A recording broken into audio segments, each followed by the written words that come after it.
उत्पत्ति अध्याय 1। आदि में परमेश्वर ने आकाश और पृथ्वी की सृष्टि की, और पृथ्वी बेडौल और सुनसान पड़ी थी, और गहरे जल के ऊपर अंधियारा था, तथा परमेश्वर का आत्मा जल के ऊपर मंडलाता था। तब परमेश्वर ने कहा, उजियाला हो, तो उजियाला हो गया। और परमेश्वर ने उजियाले को देखा कि अच्छा है, और परमेश्वर ने उजियाले को अंधियारे से अलग किया। और परमेश्वर ने उजियाले को दिन और अंधियारे को रात कहा, तथा सांझ हुई फिर भोर हुआ। इस प्रकार पहला दिन हो गया। फिर परमेश्वर ने कहा, जल के बीच एक ऐसा अंतर हो कि जल दो भाग हो जाए।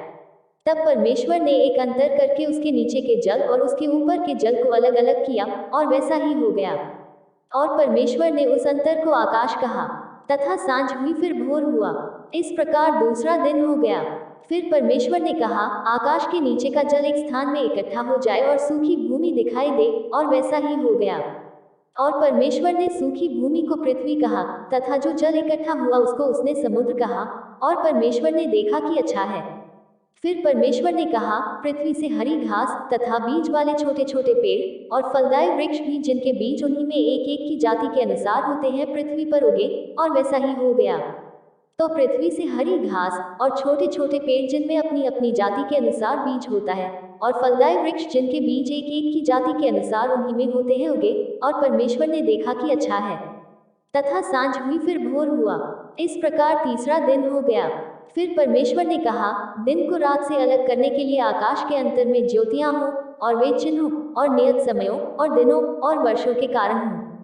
और वे ज्योतियां आकाश के अंतर में पृथ्वी पर प्रकाश देने वाली भी ठहरी, और वैसा ही हो गया। तब परमेश्वर ने दो बड़ी ज्योतियां बनाई, उनमें से बड़ी ज्योति को दिन पर प्रभुता करने के लिए, और छोटी ज्योति को रात पर प्रभुता करने के लिए बनाया, और तारागण को भी बनाया। परमेश्वर ने उनको आकाश के अंतर में इसलिए रखा कि वे पृथ्वी पर प्रकाश दें, तथा दिन और रात पर प्रभुता करें, और उजियाले को अंधियारे से अलग करें। और परमेश्वर ने देखा कि अच्छा है। तथा सांझ हुई फिर भोर हुआ। इस प्रकार चौथा दिन हो गया। फिर परमेश्वर ने कहा, जल जीवित प्राणियों से बहुत ही भर जाए, और पक्षी पृथ्वी के ऊपर आकाश के अंतर में उड़े। इसलिए परमेश्वर ने जाति जाति के बड़े बड़े जल जंतुओं की और उन सब जीवित प्राणियों की भी सृष्टि की, जो चलते फिरते हैं, जिनसे जल बहुत ही भर गया, और एक एक जाति के उड़ने वाले पक्षियों की भी सृष्टि की। और परमेश्वर ने देखा कि अच्छा है। और परमेश्वर ने ये कह के उनको आशीष दी कि फूलो फलो, और समुद्र के जल में भर जाओ, और पक्षी पृथ्वी पर बढ़ें। तथा सांझ हुई फिर भोर हुआ। इस प्रकार पांचवा दिन हो गया। फिर परमेश्वर ने कहा, पृथ्वी से एक एक जाति के जीवित प्राणी, अर्थात घरेलू पशु और रेंगने वाले जंतु, और पृथ्वी के वन पशु जाति जाति के अनुसार उत्पन्न हो, और वैसा ही हो गया। सो परमेश्वर ने पृथ्वी के जाति जाति के वन पशुओं को, और जाति जाति के घरेलू पशुओं को, और जाति जाति के भूमि पर सब रेंगने वाले जंतुओं को बनाया। और परमेश्वर ने देखा कि अच्छा है। फिर परमेश्वर ने कहा, हम मनुष्य को अपने स्वरूप के अनुसार अपनी समानता में बनाएं, और वे समुद्र की मछलियों और आकाश के पक्षियों और घरेलू पशुओं और सारी पृथ्वी पर और सब रेंगने वाले जंतुओं पर, जो पृथ्वी पर रेंगते हैं, अधिकार रखें। तब परमेश्वर ने मनुष्य को अपने स्वरूप के अनुसार उत्पन्न किया। अपने ही स्वरूप के अनुसार परमेश्वर ने उसको उत्पन्न किया, नर और नारी करके उसने मनुष्यों की सृष्टि की। और परमेश्वर ने उनको आशीष दी, और उनसे कहा, फूलो फलो, और पृथ्वी में भर जाओ, और उसको अपने वश में कर लो, और समुद्र की मछलियों तथा आकाश के पक्षियों और पृथ्वी पर रेंगने वाले सब जंतुओं पर अधिकार रखो।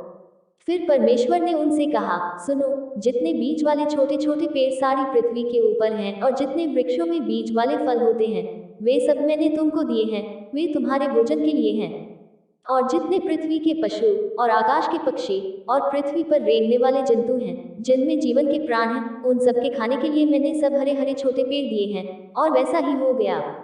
तब परमेश्वर ने जो कुछ बनाया था, सबको देखा, तो क्या देखा कि वह बहुत ही अच्छा है। तथा सांझ हुई फिर भोर हुआ। इस प्रकार छठवां दिन हो गया।